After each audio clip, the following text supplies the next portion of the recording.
Page 16 continued. Question 9. In Shakespeare's tragedy, quote, "character is destiny," unquote, discuss the statement with reference to Macbeth. Or, fate or responsibility, which idea guides Shakespeare's tragedy? Discuss it with reference to Macbeth. This is from CU Honours Paper 1964. Answer. There is a common fallacy that Shakespeare's tragedies are tragedies of character as distinguished from the Greek tragedies, which are tragedies of fate.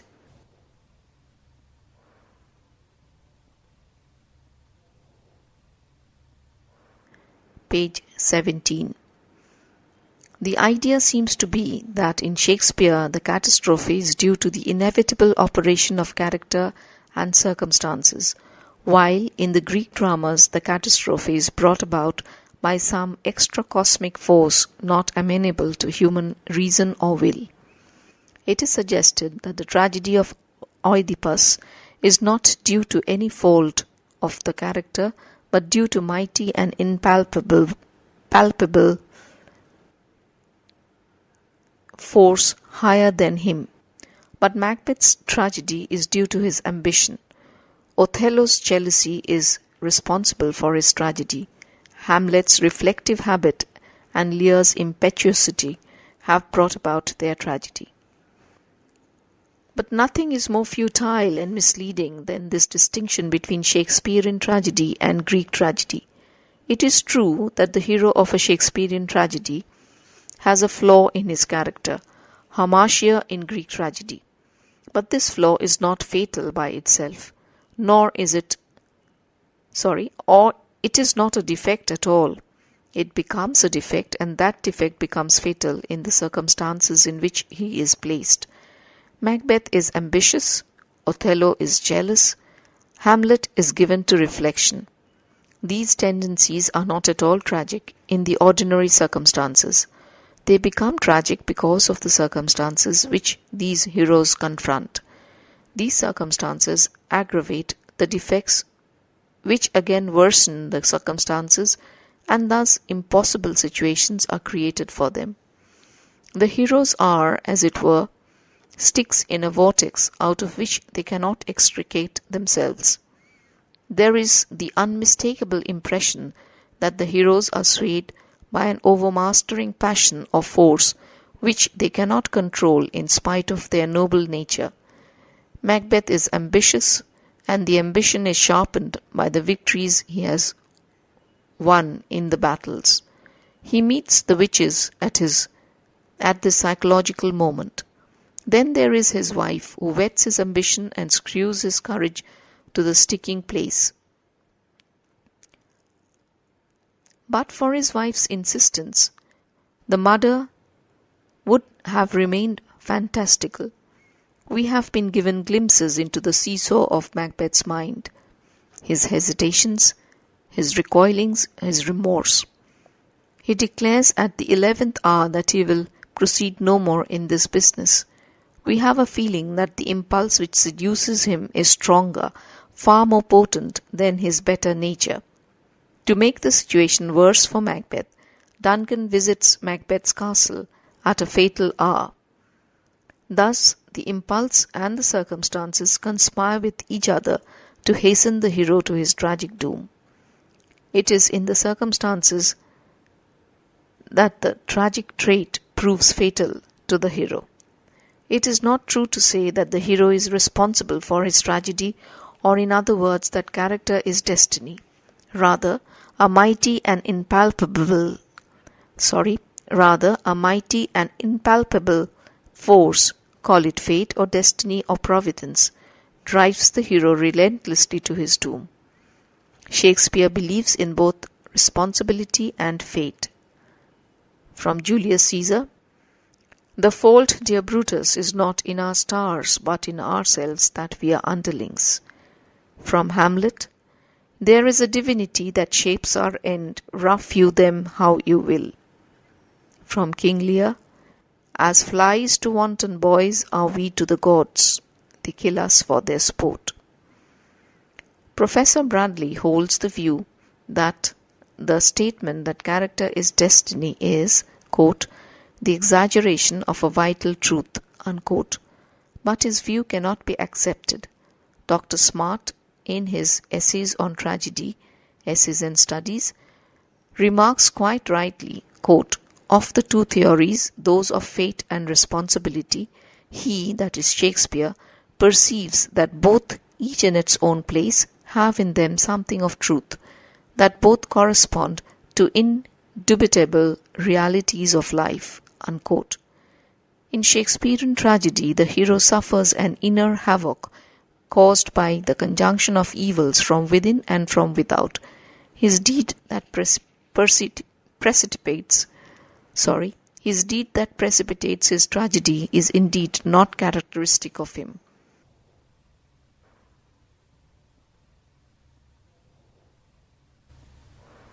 Page 18. He commits it in a frenzy caused by the total disintegration of his essential self. The audience are vouchsafed insights into the nobility and glory of the hero. Macbeth, who is, quote, Bellona's bridegroom, unquote, who is haunted by visions and voices, who is appalled by, quote, the deep damnation of his taking off, unquote, and who is gifted with imagination and moral concern, is apparently incapable of such thing as murder. Yet he bathes himself in profuse blood. A mighty inscrutable power stronger than all his imaginative perceptions and moral scruples seems to guide him relentlessly to the path which he wants to eschew, but in vain. There is the same overwhelming sense of fate working on Macbeth as it works on Oedipus and spells their ultimate disasters. Question 10. Consider Macbeth as a tragic hero. From CU 1996. Or comment on the different stages of the development of Macbeth's character in the drama. CU Honours Paper 2001. Or how is it that Macbeth continues to be a tragic hero in spite of his degeneration? Or how does Shakespeare evoke sympathy for his villain hero in Macbeth? CU Honours Paper 1996. Answer. Shakespeare's tragic heroes are persons of high degree. Macbeth is a great general who becomes a king. The tragic heroes are also extraordinary men. They possess traits which no ordinary mortal shares. They show ordinary qualities in an extraordinary combination. In other words, tragic heroes are built on a grand scale. The first requirement in a tragedy is to convince us that the hero is an admirable man, a man who matters, and so his fall is a genuinely tragic effect. His fall is a genuinely tragic event. Shakespeare depicts the character of Macbeth in a very favourable light to establish his grandeur and greatness in the beginning of the play. The second scene of the first act is nothing more than a glorification of Macbeth. He is here Valor's minion, Bellona's bridegroom, lapped in proof, brave and noble. Macbeth the king's valiant cousin, a very eagle among sparrows, a lion among hares. He has saved Scotland from an impending crisis. Duncan's epithets seem ironic only in retrospect. When they are first applied, one has no reason to doubt them. From the beginning we are given evidences that his greatest nobility was reached at a point just before the play opens, but he has already coveted the crown, as is shown by his extreme response to the witch's prophecy. His tragic flaw is his ambition. It is indeed likely that he has already thought of murder. In spite of this, we have ample reason to think Macbeth worthy of our admiration. He has, quote, bought golden opinions from all sorts of people, unquote. Duncan is full of gratitude to him. He confers on him the title Thane of Cawdor in a grateful appreciation of his service to the country. The testimony to his prior virtue comes from his wife, Lady Macbeth. Yet do I fear thy nature. It is too full of the milk of human kindness to catch the nearest way. This is from Act 1, Scene 5, lines 14. The best evidence of his essential goodness is his vacillation before the murder. Macbeth is tormented before the prospect of his own crime. Much as he wants the kingship, he decides in Scene 3, Act 1, against the murder. If chance will have me king, why, chance they crown me without any stir. Act 1, Scene 3, lines 143-44. The thought of murder occurs to him when Ross confirms a part of the forecast of the witches. He is seized with horror at first. His single state of man, within quotes, is violently shaken. This is enough to indicate the essential innocence of the man.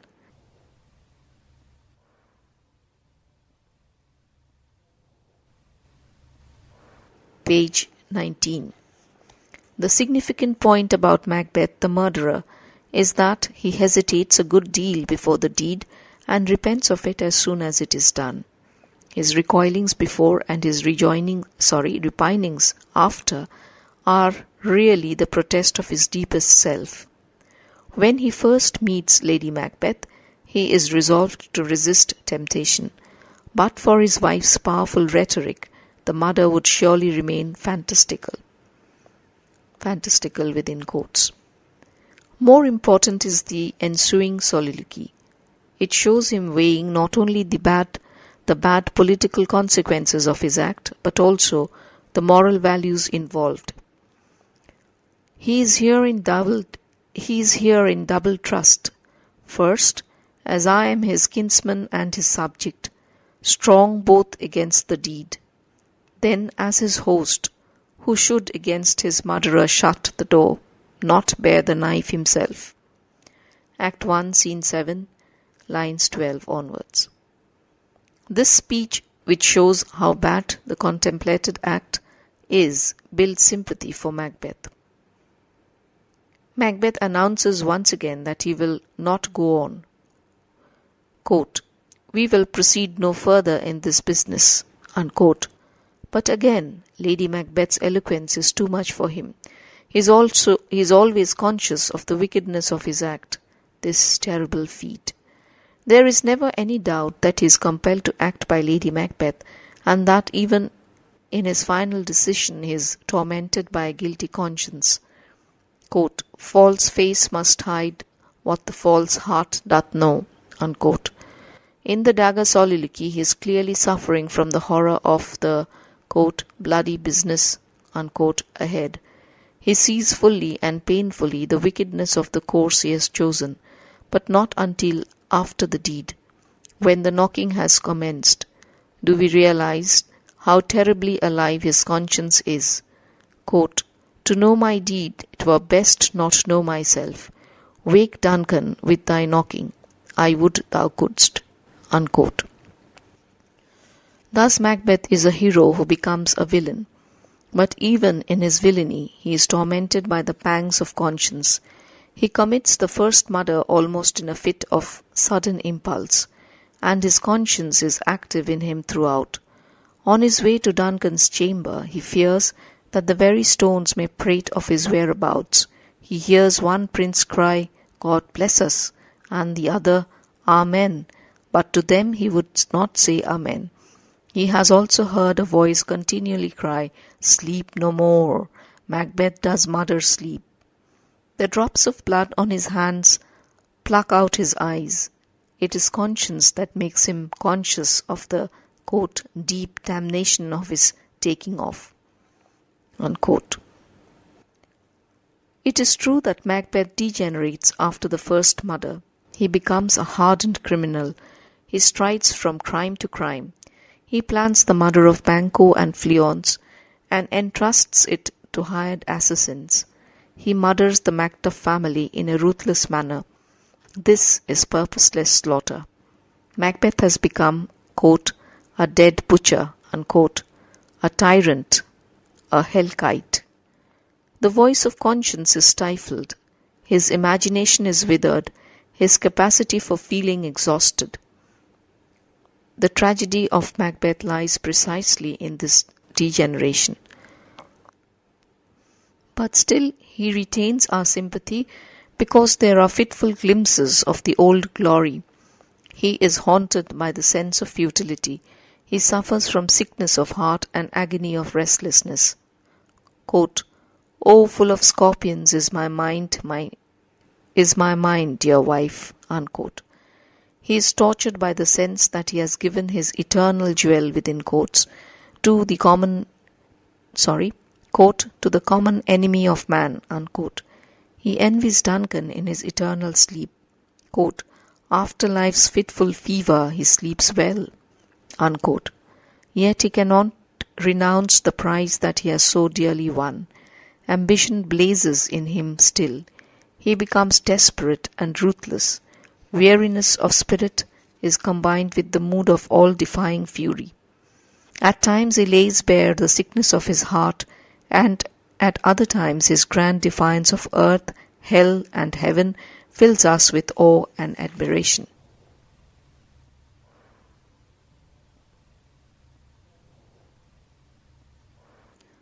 Page 20.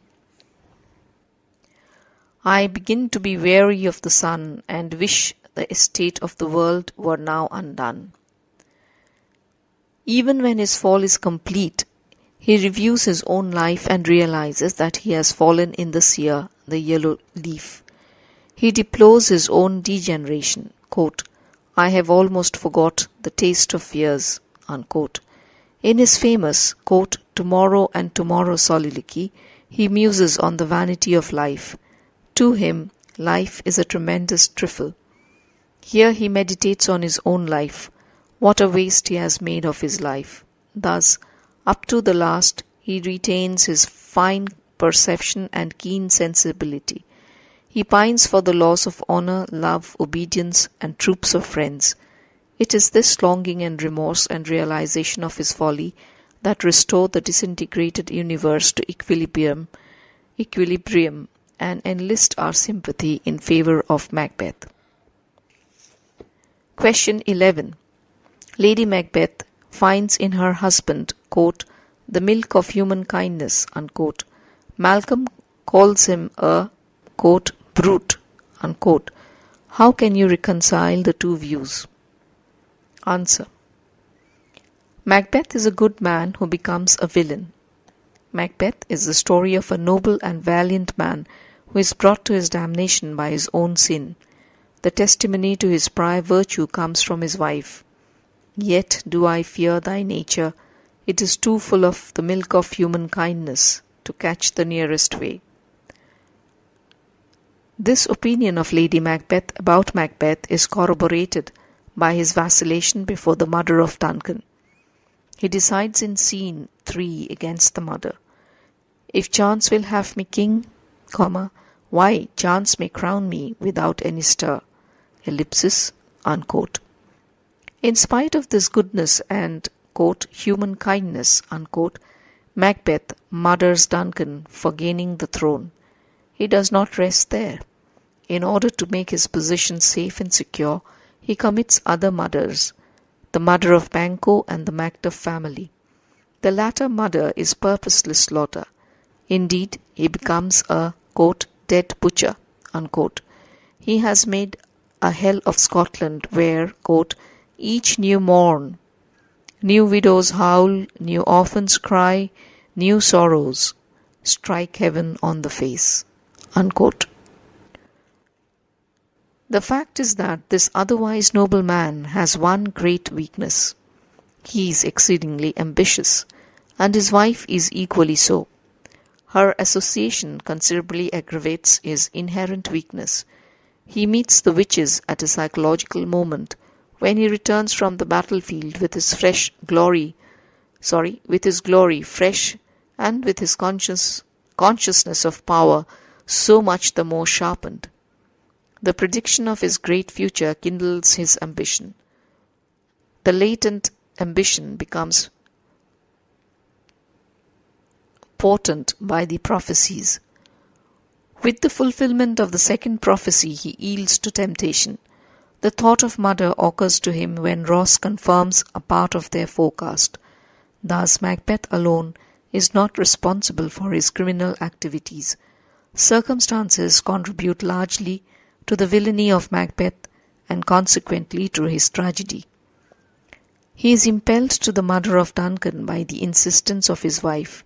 He hesitates a good deal before the deed and rues it as soon as it is done. His recoilings before and his repinings after are all, quote, really the protest of his deepest self, unquote.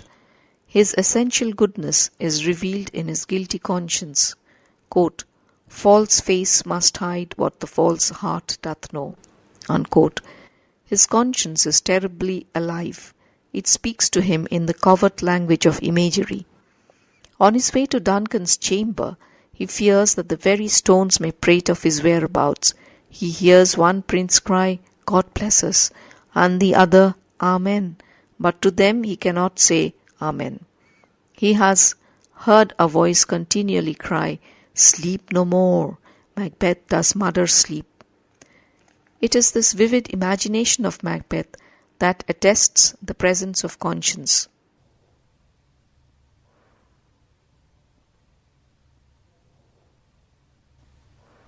Page 21. The drops of blood pluck out his eyes, and he is conscious of the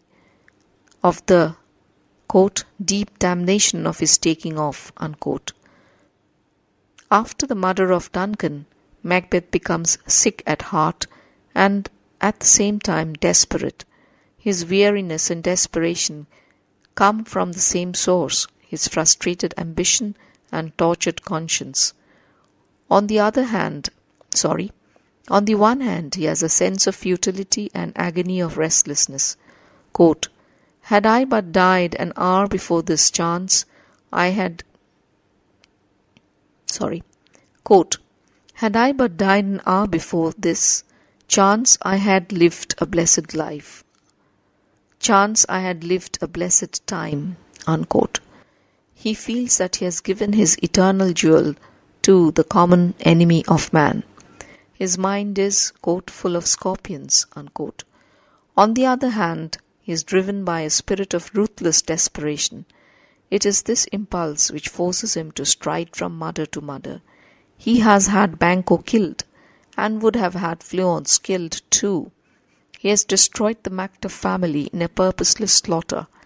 Macbeth indeed degenerates into a dead butcher.